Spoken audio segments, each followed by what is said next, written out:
Mesdames et messieurs, amis de droit à la parole, bonsoir et bienvenue à ce programme que vous aimez bien. Droit à la parole entame aujourd'hui, en tout cas sa 19e année. Nous sommes avec vous sur les questions d'actualité et l'émission d'aujourd'hui est plus qu'une émission d'actualité. C'est une émission qui va s'articuler autour de la publication d'un ouvrage. Parfois des livres sortent, mais certains livres quand ils sortent, ils viennent résoudre une question monumentale, une question puissante, une question qui aujourd'hui est en train non seulement de s'adresser aux scientifiques, mais s'adressant aux politiques, aux juristes, aux judiciaires, aux parlementaires et à l'opinion intelligence congolaise. Aujourd'hui, trois hommes politiques, non, trois scientifiques, parce qu'il faut le dire, trois scientifiques, trois professeurs d'université viennent de s'associer pour publier un ouvrage petit par la taille, mais extrêmement puissant par les contenus et le propos. C'est de ce livre que nous allons parler. Nous avons eu la chance d'avoir sur ce plateau l'un des trois auteurs. Le livre est intitulé « La vacance des institutions politiques » sous la Constitution du 18 février 2006. Vous comprenez l'enjeu d'un livre comme celui-là, parce que le contexte est lequel? Le contexte c'est qu'aujourd'hui, il y a une double saisine à la Cour constitutionnelle, celle de l'opposition et celle de la majorité. Ces deux saisines voudraient que l'on interprétât pour eux le sens de l'article 70 de la Constitution dans le cas où on arrivait à la fin du mandat du chef de l'État. Que va-t-il se passer? Cette question est au cœur de notre société. Nous devons de l'aborder sans passion. Nous devons aussi recourir à la science quand l'émotion a donné ses limites. C'est comme ça que cette introduction relativement longue me permet de vous présenter l'un des auteurs qui va discuter un peu avec nous sans épuiser tous les sujets, parce que le livre lui-même va certainement faire l'objet d'un vernissage et des débats. Le livre a été écrit par le professeur Auguste Mampouya Kanouka Tchabou, vous connaissez, professeur émérite à l'Université de Kinshasa. Le livre a été écrit par Dieudonné Kalouba Dibois, professeur de droit public à l'Université de Kinshasa, spécialiste du droit constitutionnel et contentieux constitutionnel, avocat au barreau près la Cour suprême de justice, conseiller à la Cour pénale internationale. Le livre a été écrit par Noël Botakile Batanga, professeur de droit public à l'Université de Kinshasa, spécialiste du droit administratif et contentieux administratif, avocat au barreau près la Cour d'appel à Kinshasa Matete, député national. C'est aussi quelque chose que l'on peut dire. Il a été publié aux éditions Eucalyptus. C'est une vocation importante. L'eucalyptus, c'est un des arbres dont on peut utiliser toutes les parties. Professeur Dieudonné Kalouba, merci d'être là ce soir. Vous vous rendez bien compte que cette émission n'est pas facile, ni pour moi ni pour vous. Mais il y a des moments comme ça où vous devez affronter la vérité de ce que nous faisons. La vérité, c'est que ce livre, même avant de le lire, souffrira de tous les soupçons. Alors, essayons d'abord d'évacuer, avant d'entrer dans les livres, les plus grands soupçons qui pèsent sur les auteurs. Vous les avez certainement identifiés, et moi j'ai lu les livres et sais que c'est par là que vous commencez. Alors, contexte. Pourquoi écrire un livre maintenant? Pourquoi? Oui, un livre maintenant parce que, d'abord merci de m'avoir invité. Un livre maintenant parce que c'est le devoir de l'université d'éclairer la nation. C'est le premier devoir de l'universitaire. Je rappelle que nous avons trois devoirs en tant que professeur de l'université. Le premier devoir que tout le monde connaît, c'est l'enseignement, la recherche. Mais il y a un troisième devoir qui est souvent oublié, c'est les services à la communauté. Lorsque nous avons écouté plusieurs sons de cloche dans la nation sur la question de l'interprétation des articles 70 et suivants, bref, les articles qui concernent les régimes juridiques de la fonction présidentielle, on a écouté tout le monde, sauf les spécialistes. Et les spécialistes disent, mais il faut qu'on dise quelque chose. Alors, contrairement à ce que vous vous dites, ça ne sera pas une émission difficile. Parce que la vérité scientifique, elle n'a rien à voir avec les émotions. Donc, ce qui est vrai, nous le dirons. Ce qui ne le sera pas, on ne le dira pas non plus. Donc, très bien. Alors, il est vrai que dans un tel effort scientifique d'éclairage, trois auteurs en même temps, c'est quand même Assez lourd. Pourquoi? Oui, ben, c'est pour être sûr, parce que je commence toujours par là, la vérité scientifique est différente de la vérité théologique. Nous ne sommes pas sur des dogmes ou de choses indémontrables. Alors il faut toujours s'entourer de précautions, d'avoir plusieurs angles de vue. Et c'est pour ça qu'une approche entre plusieurs collègues a l'avantage de ramasser la question dans tous ses aspects. Et vous verrez bien que là, vous avez un spécialiste de droit administratif, de droit constitutionnel et un spécialiste de droit international. Donc nous avons mis 3 éclairages sur le sujet. Ça nous permet de ne pas laisser passer de petits détails. C'est vrai que cette émission ne va pas dévaler l'essentiel de cet ouvrage, parce que quand même ils écrivent aussi pour que qu'il soit lu. Absolument. Hein, donc c'est une émission qui présente l'eau à la bouche un peu. Voilà. Mais alors, avant qu'on aborde le sujet, il y a une approche méthodologique qui a été la vôtre. Ouais. C'est-à-dire que la question de l'interprétation des textes juridiques se pose. Je pense qu'il y a même une science de l'interprétation. Oui. Et même au niveau il y a même une philosophie. Il y a même un contexte sociologique qui a fait qu'un texte juridique, d'ailleurs j'ai même vu que vous l'avez suffisamment dit dans les livres, un texte juridique n'est jamais que des mots. Hein, et les mots qui sont dans un texte ne sont pas que ce que vous voyez. Voilà. Alors dites-nous, quelles sont les précautions que vous avez prises sur le plan méthodologique pour aborder cette question? Voilà, c'est comme ça que nous avons reparti notre ouvrage en 3 grandes parties. La première partie, c'est d'abord ce que vous avez dit, la mise en contexte. Pourquoi un livre maintenant? Nous devons nous expliquer. Vous savez vous-même que notre pays, c'est un pays de soupçons. Ouais. Bon, on soupçonne tout le monde d'être contre tout le monde ou d'être pour tout le monde. Bref, mais ça altère un peu le travail scientifique. Donc il fallait ce travail de mise en contexte. Mais la deuxième partie est essentiellement adressée au fait à des juristes et peut-être même aux gens qui s'intéressent à la question juridique, pour leur rappeler que la science du droit, contrairement à ce qu'ils croient, est soumise à des règles, à des exigences d'interprétation. Vous les avez énoncées, ce sont des règles d'herméneutique. Et dans le cas de la théologie du droit, on parle de règles d'exégèse. Donc il faut donner, on a donné une petite leçon sur la méthode de l'interprétation. On prend en tout cas une 20aine de pages sur ça. Pourquoi? Parce que lorsque j'ai suivi les débats dans la presse et ailleurs, j'ai constaté qu'il y a ce qu'on peut appeler un faux ami.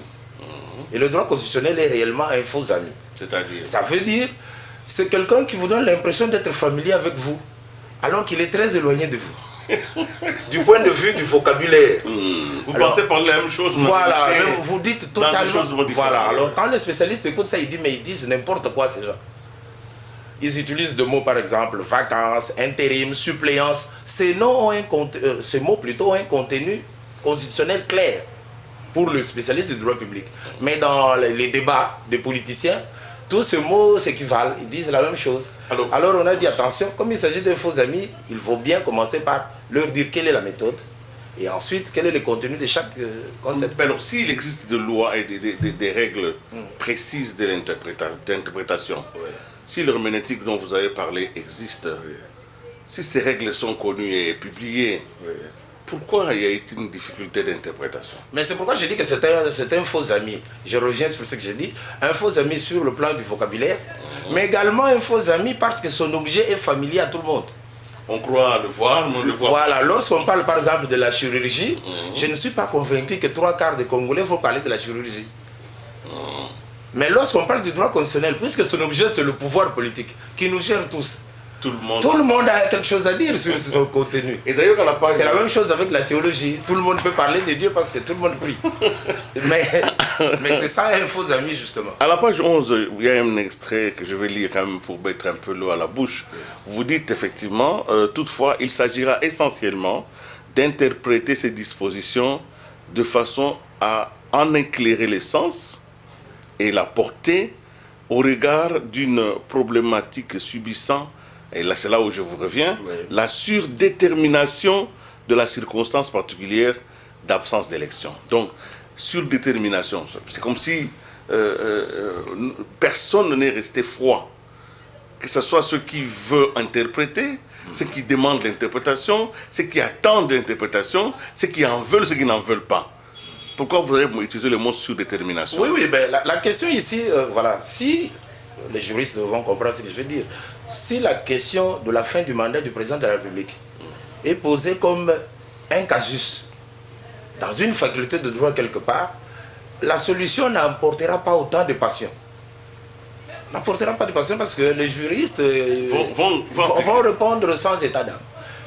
Mais lorsque la fin du mandat est doublée de la non-élection, ce qui me paraît évident, il faut être vraiment naïf pour croire qu'il y aura élection dans les délais constitutionnels. J'ai comme l'impression que les décors est planté pour qu'il n'y en ait pas. Bon, alors les juristes qui interprètent ne peuvent le faire qu'à la lumière de cette surdétermination de l'événement.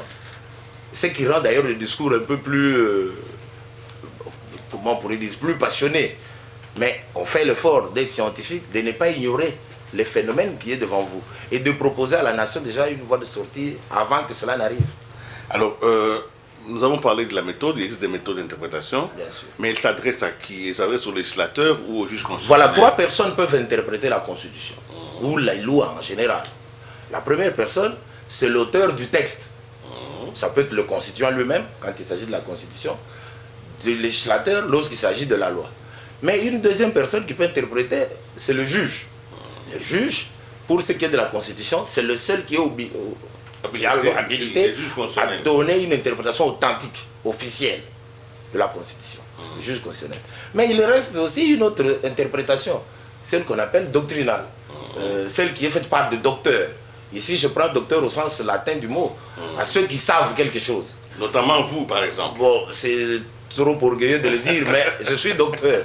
Donc, c'est une interprétation de ceux qui savent quelque chose sur le sujet. Alors, c'est différent de l'interprétation du commun des mortels. C'est l'interprétation de ceux qui savent quelque chose. Alors, quel est, si je comprends bien, votre livre, non seulement il va apporter un éclairage, mais j'ai l'impression que votre livre, vous êtes arrivé en tâtonnant scientifiquement, en doutant, en comparant, vous êtes arrivé à quelque chose de nouveau. C'est comme si vous êtes arrivé à une découverte. Appelons ça comme ça. Parce que, si j'ai bien entendu, vous dites effectivement que la situation que nous allons vivre à partir du mois de novembre et de décembre, certainement le 19 décembre, c'est une situation sui generis. Vous l'avez dit vous-même, ça signifie que c'est une situation qui n'a pas de texte d'interprétation. Ce qui est en réalité une petite révolution et une attaque ciblée vers les autres qui estiment que la Constitution, par rapport à cela, elle est claire. D'où la question que je vous pose. La Constitution, en quoi elle n'est pas claire sur cette question-là? Voilà.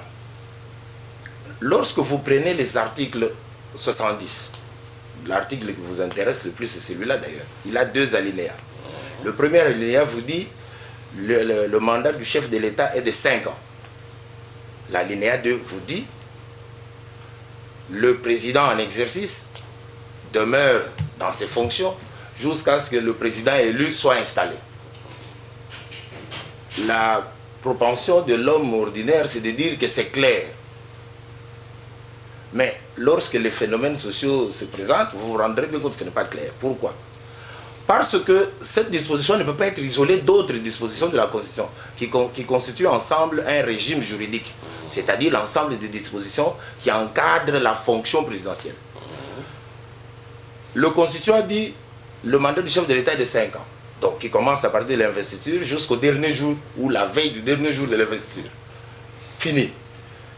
Mais la même Constitution, dans les articles suivants, dit les élections du président à élire ou élu, pour parler du terme de l'article 70 alinéa 1er, doit se faire dans les 90 jours avant la fin du mandat du président. On va invoquer le corps électoral, voilà. 90 jours avant. 90 jours avant. 3 mois donc. Donc c'est ça le schéma classique. Deuxième chose que la même Constitution ajoute, article 114, il dit alors le président élu, il prête serment dans les 10 jours à partir de la proclamation des résultats définitifs par la Cour constitutionnelle. Donc le timing est prévu. 5 ans, 90 jours. 90 jours avant la fin, avant l'arrivée du terme, et ensuite 10 jours. Mais la Constitution ne dit pas quid si le président élu n'est pas élu. ou à élire, n'est pas élu. La Constitution ne dit pas. Donc vous voyez que ce n'est pas aussi clair que cela. Et puis de deux, s'il est élu, que dans les 10 jours, il décède. C'est ça le rôle du théoricien, c'est d'imaginer les hypothèses. Il y a un président élu, il y a un président d'exercice qui finit son mandat. Le président élu doit prêter serment dans les 10 jours, mais il décède. Quelle est la solution? Alors certains juristes ou certaines personnes ont prétendu qu'on est dans une situation de vacances. Nous disons non, la vacance ce n'est pas cela. Parce que la vacance est prévue par l'article 75 de la Constitution. Et la vacance ne s'ouvre qu'à 3 conditions. Première condition, en cas de décès du président en exercice. Manifestement, ce n'est pas l'hypothèse. Non, pas du tout. Voilà. En cas de démission, manifestement, ce n'est pas l'hypothèse. Il ne démissionne pas. Plutôt, son mandat prend fin. Il finit son mandat. C'est différent de démissionner. Il reste, la dernière hypothèse, c'est l'empêchement définitif. Alors, les gens ont péroré là-dessus pour savoir qu'est-ce qu'un empêchement définitif. Alors, pour le savoir, le constituant congolais ne le dit pas. Pour le savoir, il faut faire quoi? Lire les travaux préparatoires, voir l'origine de cette disposition dans les autres constitutions dans le monde, parce que nous avons pris le modèle français. Cette disposition existe en France. Là-bas, comment on fait? On considère qu'il y a un empêchement définitif, un obstacle qui vient perturber l'exercice du mandat par le président en exercice. Ça peut être quoi? En France, des maladies incapacitantes. Par exemple, un chef d'État qui devient fou, un peu comme Caligula. Alors il commence à avaler les pierres et tout ça. Bon, il est fou. Alors qu'il lui reste peut-être 6 mois de mandat, et vous êtes dans un cas d'empêchement définitif qui doit être constaté par la Cour constitutionnelle, et puis voilà. Voilà les seules hypothèses dans lesquelles on peut parler d'empêchement définitif, donc de vacances. C'est-à-dire le poste est vacant. Alors la vacance entraîne maintenant ce qu'on appelle l'intérim constitutionnel, qui doit être exercé par le président du Sénat. Oui. Mais pour parler de l'intérim, il faut que la vacance se fasse pendant l'exercice du mandat. Or, justement, nous sommes dans une hypothèse où le mandat est fini. Et on ne peut en réalité parler d'intérim que là où il y a encore un droit. Voilà, voilà. C'est-à-dire que je suis parti en congé au Kasaï, voilà. Alors mon adjoint fait mon intérim. C'est exact. Bon, c'est clair. Mais quand on va licencier, celui qui me remplace ne fait pas mon intérim. Il occupe un emploi nouveau et ne fait pas l'intérim. Voyez-vous comment les mots qui étaient familiers deviennent des mots... Des faux amis. Des faux amis. Ils vous lâchent en cours de route. Alors, continuons parce que c'est intéressant. Alors, vous dites effectivement que dans le cas, il n'y a pas vacances. Non, il n'y a pas vacances. Mais il n'y a pas non plus élection. Voilà. Alors, en ce moment-là, nous devons savoir quelle est l'intention du législateur, de l'auteur du texte, dans le cas d'espèce, le constituant. C'est cette intention qu'il faut faire parler. Nous constatons que dans la Constitution, il a fait une architecture. Nous partons d'abord de l'architecture. Il commence par énoncer un article 69, dans lequel il affirme que le président de la République symbolise la nation. Et il ne s'arrête pas là. Il dit, et il incarne et assure la continuité de l'État. La continuité de l'État. Je rappelle aux juristes que ce principe est un principe de droit administratif. La continuité des régularités des services publics de l'État. Mais chez nous, l'innovation, que ceux qui ne sont pas constitutionnalistes ne voient pas, c'est que ce principe a été érigé au rang d'un principe constitutionnel. Donc le président de la République doit assurer la continuité de l'État. Ça veut dire quoi, assurer la continuité de l'État? La Constitution ne s'arrête même pas à l'État, de l'État et des institutions, donc y compris lui-même. Et il ne s'est pas arrêté à ça. Il a ajouté à chaque article concernant les institutions un alinéa 2. Pas seulement pour le président de la République, il l'a ajouté pour les 2 chambres du Parlement.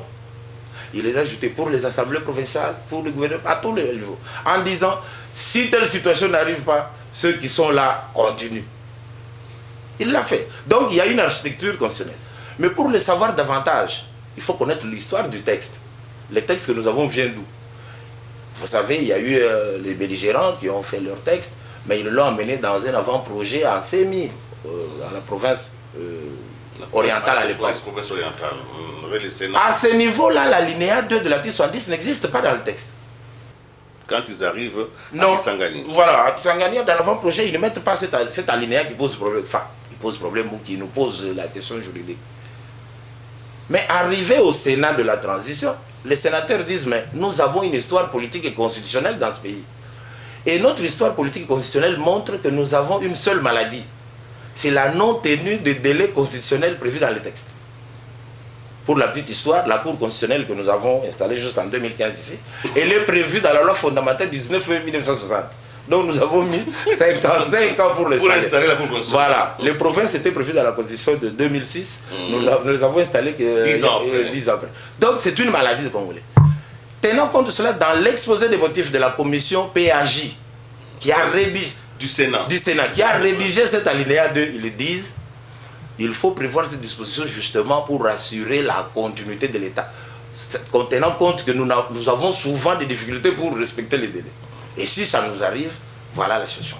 Or, le législateur, le constituant congolais qui a pris cet article 70 alinéa 2, s'est inspiré de la Constitution française, qui a la même disposition, mais à l'article, là-bas c'est l'article 5 de la Constitution française, qui a à peu près 7 alinéas. Le constituant congolais, pour des raisons qui lui sont propres, n'a pas voulu prendre tous les alinéas, parce qu'ailleurs il a recopié carrément, hein, mais là il n'a pas voulu recopier. Il a dit non, nous avons une histoire différente de la France. Nous, ce que nous allons faire, c'est d'adapter ces textes à notre faiblesse, au moins connue. Oui, mais il est connu de nous tous. Donc c'est cela, l'exposé des motifs de l'alinéa 2. C'est écrit noir sur blanc. Noir sur blanc. Que vous avez trouvé, vous avez lu. Oui, dans les travaux préparatoires, vous prenez les travaux préparatoires, c'est-à-dire le rapport de la commission PAJ du Sénat des transitions, il justifie chaque article qui est dans la Constitution. C'est pour ça que je dis, quand on se limite seulement au texte et qu'on n'a pas pris les méthodes d'implantation du texte, on s'est dit non, c'est clair. Non, ce n'est pas aussi clair que ça. C'est pour ça qu'il faut chercher des choses. Vous êtes quand même un dialecticien, professeur Kalouba. Vous avez certainement lu aussi l'opinion contraire à celle que vous élaborez. Bien sûr. Alors, sur quoi se base cette opinion-là pour pouvoir dire que, effectivement, à la fin du mandat, c'est la vacance? C'est quoi est-ce que c'est? Non, mais c'est certainement une erreur d'interprétation. Je ne voudrais pas dire plus, mais je crois que c'est une erreur d'interprétation. Parce que, si vous prenez l'article 70 alinéa 2, il ne fait que mettre en application l'article 69. Et que donc, même si vous écartez l'article 70 alinéa 2, l'article 69 prend en charge toute cette situation, en assurant la continuité de l'État et de toutes les institutions de l'État. Il n'y aura pas de vide. Il n'y aura pas de vide. Donc, si les interprètes disent non, il y a vacances, on va appliquer les cas. Mais alors, dans ces conditions-là, je reviens. C'est pas juridique. Je vous pose la question en disant, mais maître professeur Kalouba aussi, oui. Oui, mais il semble que le barreau est très très tatillon sur l'usage du mot maître à l'écran. Oui, donc, que le bâtonnier m'en excuse. Professeur Kalouba, on sent que l'article 69, qui est, vous avez tout à l'heure dit, érigé en statut constitutionnel alors qu'il est d'origine administrative, cet article permet au chef de l'État et à toutes les institutions d'assurer la permanence de l'État. Que l'État continue, même si on a... Alors, de là à soupçonner que, sachant cela, qu'on n'ait pas organisé les élections pour ça, les pas est vite fait. Que, sachant que les droits leur permettent de rester là tant qu'on n'a pas organisé, et le devoir leur revenant d'organiser, donc le soupçon est là. Vous tombez aussi dans le piège lorsque vous dites bon, le soupçon peut exister. Moi, je ne fais que répéter ce que l'opinion dit. Le climat général qui est de la méfiance. Oui. C'est évident, mais les institutions n'organisent pas les élections. C'est ça justement la nuance pour les scientifiques. Les élections sont organisées par une autorité administrative indépendante, qu'on a voulu indépendante, en constitutionnalisant cette autorité pour lui donner tous ses moyens. Alors, si demain matin la CENI vous dit je vous convoque aux élections, tout le monde devrait y aller. Donc, cette méfiance, au fait, devrait se diriger plutôt vis-à-vis de la CENI, pas vis-à-vis des institutions. Parce que les institutions vous répondraient, notamment les Sénats ou l'Assemblée, parce que ça va arriver, ça va concerner aussi l'Assemblée nationale, si les élections ne sont pas organisées. Alors, vous allez dire non, il n'y a plus d'Assemblée nationale parce qu'il n'y a pas eu élection, il y a eu vacances. Vous voyez qu'il n'y a pas vacances dans ces conditions-là. Alors, vous avez parlé du raisonnement téléologique. Téléologique. Oui. Voilà, pour ceux qui ne le savent pas, et pour On moi peut aussi, expliquer un tout petit peu. Les raisonnements téléologiques, c'est le raisonnement qui permet à un juriste qui interprète un texte d'en chercher le but. Parce que le but poursuivi par l'auteur du texte permet d'éclairer les termes du texte. Si vous restez juste au niveau de la lettre, vous ne captez pas l'esprit. Alors pour capter l'esprit, il faut connaître le but. Pourquoi l'alinéa 2 par exemple? Pourquoi cet alinéa se retrouve en dessous de chaque article qui définit le mandat de chaque institution? Alors pourquoi lorsqu'il se trouve dans le régime des autres institutions, il ne pose pas problème, notamment pour le Sénat, l'Assemblée nationale, les assemblées provinciales? Pourquoi tout d'un coup pour le chef de l'État, il pose problème? Donc c'est le but qu'il faut rechercher. Absolument. Parce que si vous ne connaissez pas le but, l'esprit du texte, vous faites un peu comme on fait à l'église, hein? C'est-à-dire on lit ce qui est écrit. Ce qui est écrit. Voilà, c'est une interprétation littérale. Mais l'interprétation littérale, généralement, elle va dans le mur. Parce que le but recherché n'est pas connu. Est-ce que, en dehors des normes que vous avez élaborées pour la première partie de l'ouvrage, Oui. sur les règles d'interprétation, Oui. et vous avez abordé dans la deuxième partie le problème, le sujet lui-même, oui. et vous êtes allé dans des considérations générales, ces livres ne s'adressent pas seulement à nous, les intellectuels ou les citoyens, ils s'adressent aussi aux juges constitutionnels. Est-ce que, Je pense, oui. est-ce que la science peut s'imposer aux juges constitutionnels de la même manière que le texte qui les régisse? Oui, bon, je pense que l'État d'abord, commençons par l'État. L'État en général est une création de l'esprit. J'aime le dire comme ça. Personne n'a jamais dîné avec l'État. Personne n'a vu l'État se marier. Mais l'État, c'est quoi? Mais c'est une organisation sociale. Cette organisation sociale, elle est fictive. Elle est mentale. Donc, elle est saisie au niveau de l'esprit. Et que donc, ceux qui servent l'État doivent être au courant de cette philosophie. Qu'il s'agit d'une fiction au service de laquelle tout le monde travaille. Alors, cette fiction a ses propres règles. Je vous dis, voilà, lorsque la personne, Willy Kalengai, se retrouve dans tel statut défini, prédéfini comme tel, vous l'appellerez président de la République. C'est tout. Vous pouvez l'aimer ou ne pas l'aimer, il est dans les statuts prévus par cette fonction-là. Et c'est la même chose. C'est ça qui dit, par exemple, celui qui a fait telles études, vous devez l'appeler professeur. Donc c'est prédéfini. Mais vous n'êtes pas obligé si vous êtes en dehors de la fiction. Mais c'est une fiction, mais elle est celle-là. Mais elle doit être partagée par Voilà, alors les juges en conséquence. Le juge qui applique le droit, il ne peut pas non plus ignorer ce que la science dit du droit. Parce qu'il y a deux manières, et je le dis toujours à mes étudiants, vous n'en êtes pas un, mais je peux vous dire quelque chose. Oui. Je différencie toujours deux types de droits. Il y a le droit qui est dans les manuels, dans le code, ce qu'on enseigne aux étudiants. J'appelle ça le droit technique. Et ici, j'utilise le mot technique au sens vraiment péjoratif grec. De techné, c'est-à-dire la main. Donc, c'est quelque chose d'ouvrier, de manuel. Et ça, c'est le droit technique qui applique les juges, qui utilisent l'avocat pour plaider l'affaire. C'est technique, c'est manuel. Mais il y a le droit savant, c'est-à-dire le droit de ceux qui considèrent le droit lui-même comme un objet de savoir humain. Les droits de doctrinaire. Nous prenons le droit, nous le mettons très loin et nous l'observons. Une forme d'épistémologie. Voilà, d'épistémologie. Nous l'observons de loin, nous voyons ses failles, ses faiblesses, ses points forts aussi. Et nous élaborons des règles qui peuvent inspirer plus tard les législateurs à changer des lois, le constituant à changer même la constitution, et ainsi de suite. Vous avez été clair. Je crois que ces livres qui viennent sortir, et d'ailleurs je vous les montre maintenant parce qu'on en a quand même parlé un tout petit peu, la vacance des institutions politiques sous la Constitution de 18 février 2006. Ces livres qui viennent sortir sous l'édition Eucalyptus, écrit par trois auteurs, les professeurs Auguste Mampouya Kanou Kachabo, Dieudonné Kalouba Dibois et Noël Botakile Batanga. C'est vraiment facile à lire, mais il faut prendre du temps, pour comprendre. Mais le livre va parler. Et maintenant, le professeur a parlé, l'auteur a parlé. J'en appelle maintenant aux compatriotes.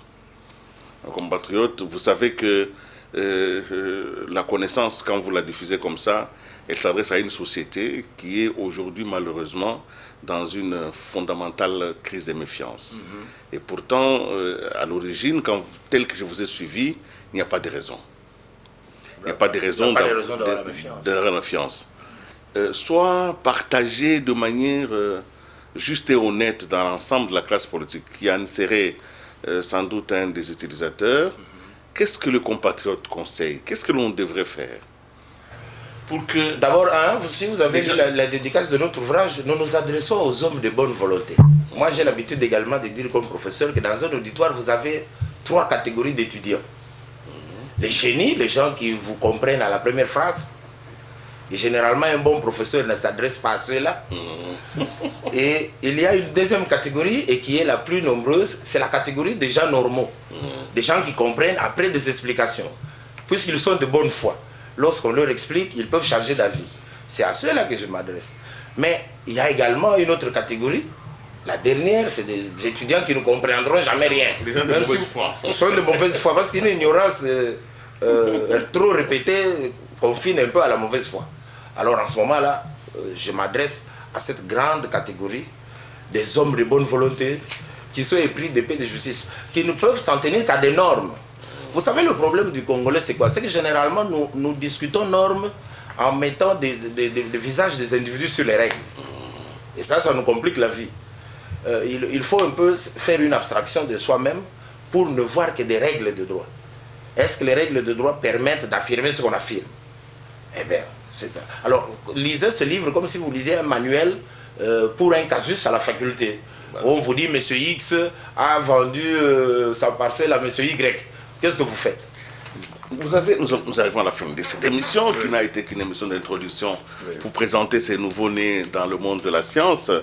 Professeur Kalouba, vous dites dans la conclusion, je vous lis un peu, vous dites, il nous semble que pour jouer ces rôles, rien ne vaut, ni encore moins ne dépasse un dialogue auquel participeront tous les amoureux de la République démocratique du Congo et de la paix, afin que se taisent les appétits voraces personnels au profit de la cohésion nationale. Ce thème de cohésion n'a jamais autant que maintenant démontré sa valeur.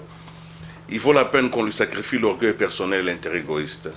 Ce dialogue devra, outre la réorganisation du processus électoral, qui ne se justifierait pas comme unique sujet, concevoir et mettre en place le cadre de l'organisation et de l'exercice du pouvoir politique sur une base consensuelle, avec effet d'annihiler les frustrations qu'entraîne l'exclusion, avec un rééquilibrage adéquat des responsabilités au sein des institutions politiques et de l'appareil de l'État, sans se voiler la face, sans fausse honte et sans hypocrisie. Il ne faut pas ignorer l'utilité qu'aujourd'hui de repenser cet État colonial avec son système et son principe majoritaire si égoïste. Voilà, la conclusion est très très belle, elle est presque un appel politique pour des hommes de sciences. Alors, ça sera aussi la vôtre. Vous allez essayer de la commenter pour terminer cette émission. Non, je la commente tout simplement parce que je vous ai dit que la Constitution règle le problème de la légalité du séjour présidentiel après la fin de son mandat. Ça, c'est un problème de légalité. Mais le professeur de droit constitutionnel sait que l'objet pouvoir politique a 2 aspects. Je l'ai pris sous l'angle des normes, mais ce n'est pas satisfaisant. C'est une démarche hémiplégique. Il y a une deuxième approche qui est le dynamique. Il y a des forces politiques en présence. Donc je vois ça. Donc il se posera certainement, non pas un problème de légalité, mais un problème de la légitimité. Un problème de la durée de cette période elle-même. Ces choses-là ne sont pas prévues dans la Constitution. Donc il faut que les gens se mettent autour d'une table pour définir cette durée. Merci. Merci beaucoup. Merci professeur Kalouba Dubois pour votre temps, mais surtout aussi pour votre contribution éminente en ces moments de grande incertitude pour l'avenir de notre pays, qu'un homme, un scientifique, que la science redescende des montagnes pour éclairer la société. Voilà les rôles qu'on attendait des hommes de science. Absolument. Je voudrais donc vous féliciter au nom de tous ceux qui, d'une manière ou d'une autre, aiment l'université. Féliciter aussi les autres auteurs, et surtout le vieux, qu'on appelle comme ça, le vieux Mampouya, et le député Botakile, que je connais très bien, qui a déjà été passé à cette émission. vous devez le féliciter parce que vous avez apporté votre contribution à ce débat, et un débat qui se termine certainement, vous l'avez compris, par un appel à la cohésion nationale. Nous n'avons que cette nation, et j'ai aimé quand vous avez dit les amoureux de la République. Il faut aimer la République. Mesdames et messieurs, merci pour avoir suivi Droit à la parole. Droit à la parole qui recevait pour vous le professeur Kalouba Dubois, professeur d'université et spécialiste du droit constitutionnel. D'ici là, portez-vous bien. Au revoir.